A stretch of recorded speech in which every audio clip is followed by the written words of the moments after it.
नमस्कार दोस्तों। चलिए हम बात कर रहे थे सोशल कैलेंडर के बारे में।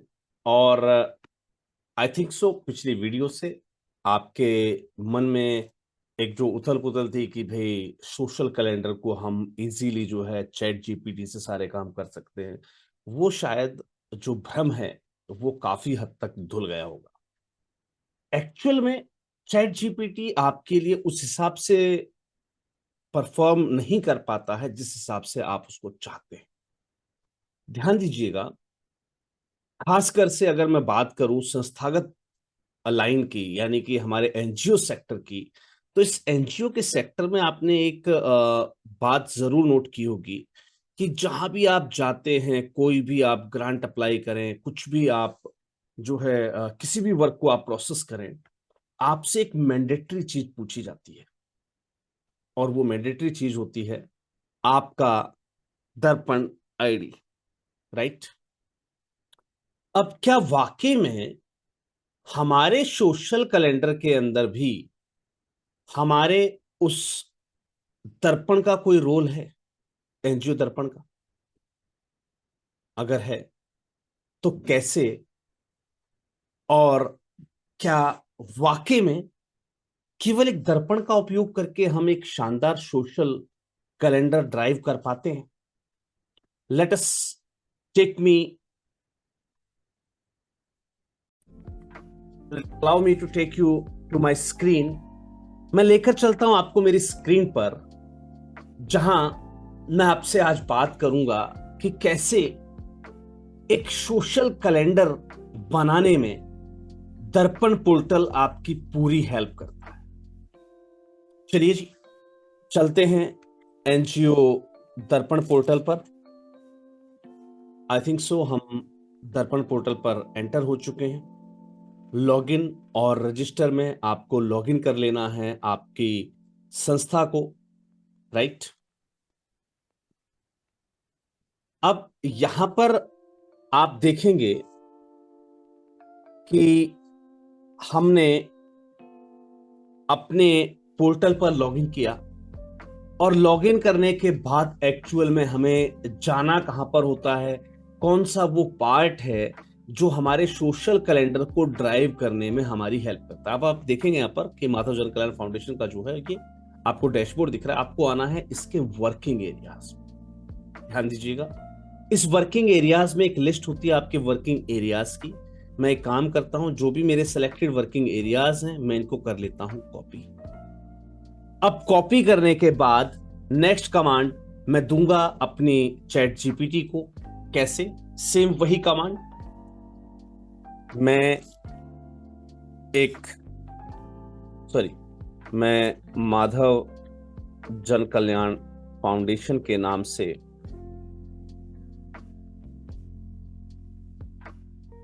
एक एनजीओ ऑपरेट करता हूं। मेरी एनजीओ का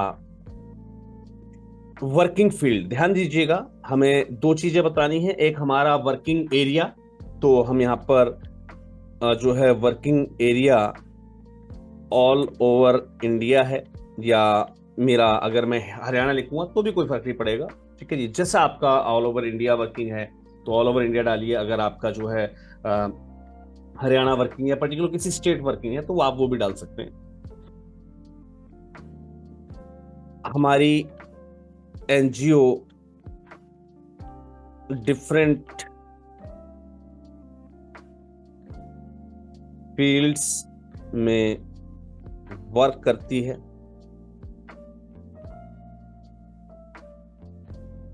और पेस्ट कर देनी है वो सारी वर्किंग्स, वो सारे फील्ड्स जिसमें आपकी संस्था वर्क करती है। किया हमने, फिर से एंटर दिया, और अब इसको मैं कमांड देता हूं कि संस्था के कार्यक्षेत्र, ध्यान दीजिएगा, संस्था के कार्यक्षेत्र सभी नेशनल और इंटरनेशनल डेज,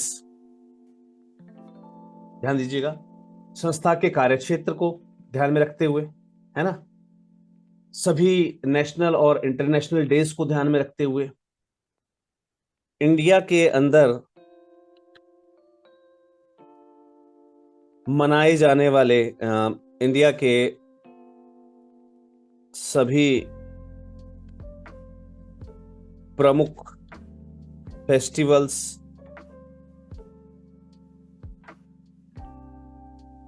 राइट, संस्था के कार्यक्षेत्र, सभी नेशनल और इंटरनेशनल डेज, इंडिया के सभी प्रमुख फेस्टिवल्स, है ना, सभी महापुरुषों की जयंतियां,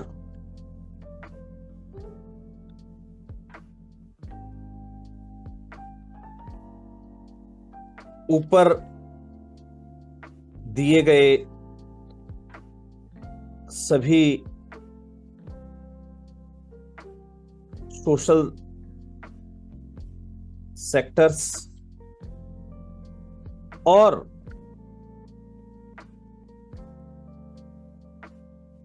इंडिया और या इंटरनेशनली सेलिब्रेट किए जाने वाले सभी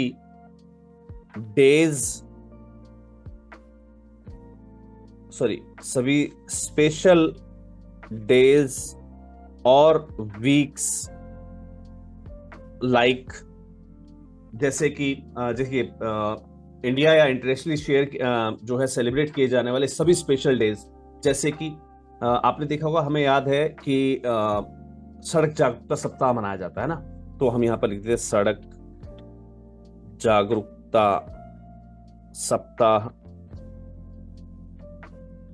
और जो है कई बार हमने सुना होगा कि एक आपका साइबर सिक्योरिटी वीक मनाया जाता है ना, तो cyber security week etcetera, right.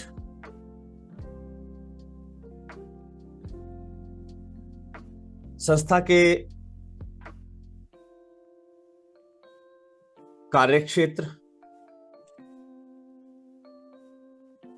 सभी नेशनल इंटरनेशनल डेज, इंडिया के सभी प्रमुख फेस्टिवल्स, सभी महापुरुषों की जयंतियां, ऊपर दिए गए सभी सोशल सेक्टर्स और इंडिया या इंटरनेशनल सेलिब्रेट किए जाने वाले सभी स्पेशल डेज और वीक्स, लाइक सड़क जागरूकता सप्ताह और साइबर सिक्योरिटी एटसेट्रा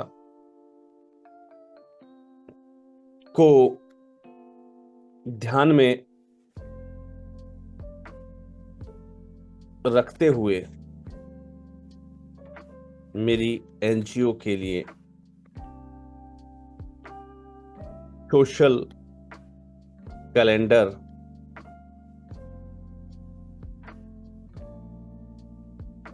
ड्राफ्ट कीजिए। और अब देखते हैं कि इस प्रॉम्प्ट का रिजल्ट क्या आता है। चलिए जी, इसने हमें बताया कि माधव जन कल्याण फाउंडेशन आपकी संस्था का नाम है, क्योंकि हमने इसको जो है कमांड दी थी, राइट। इस कमांड को हम ध्यान से देख लेते हैं, पढ़ लेते हैं कि हमारी एक संस्था है जो डिफरेंट फील्ड्स में काम करती है। तो इसने हमें जो रिजल्ट दिया है, अब ध्यान से समझिएगा इस रिजल्ट को, इसमें 1 जनवरी भी है, इसमें 12 जनवरी भी है, इसमें 15 जनवरी भी आ गया है, इसमें 24 जनवरी भी आ गया है, 25 जनवरी भी आ गया, 26 जनवरी भी आ गया है, इसमें 30 जनवरी भी आ गया। आप देख पा रहे कि यहां पर आप फरवरी की एक एक्सपेंडेड फॉर्म आ गई है कि किस किस डेट को हम सेलिब्रेट कर सकते हैं। मार्च के अंदर भी काफी सारी डेट्स आ गई हैं, अप्रैल के अंदर भी काफी सारी डेट्स आ गई हैं, मई के अंदर भी काफी सारी डेट्स आ गई हैं, जून में, जुलाई में, अगस्त में, सितंबर में, अक्टूबर में, नवंबर में, दिसंबर में। ये सभी वो डेट्स आई हैं जिनको हम अपने सोशल कैलेंडर का पार्ट बना सकते हैं।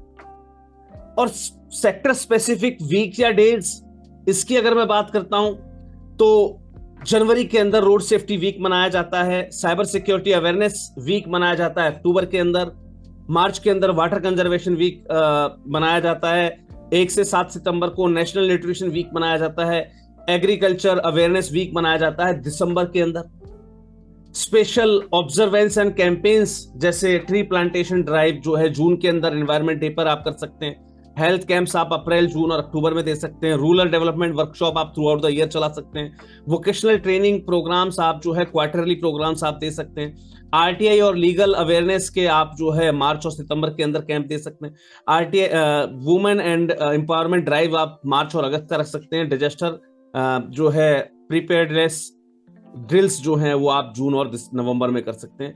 ये आपका एक detailed NGO calendar, social calendar आपका ड्राफ्ट होकर आ जाता है, जहां पर सबसे बड़ी भूमिका जो तय की वो की हमारे इस एनजीओ दर्पण पोर्टल में। इसीलिए कहा जाता है कि संस्थागत विषय पर जब भी कोई कार्य करना हो तो अपने दर्पण पोर्टल को कभी मत भूलिएगा, इसको हमेशा अपडेटेड भी रखना है।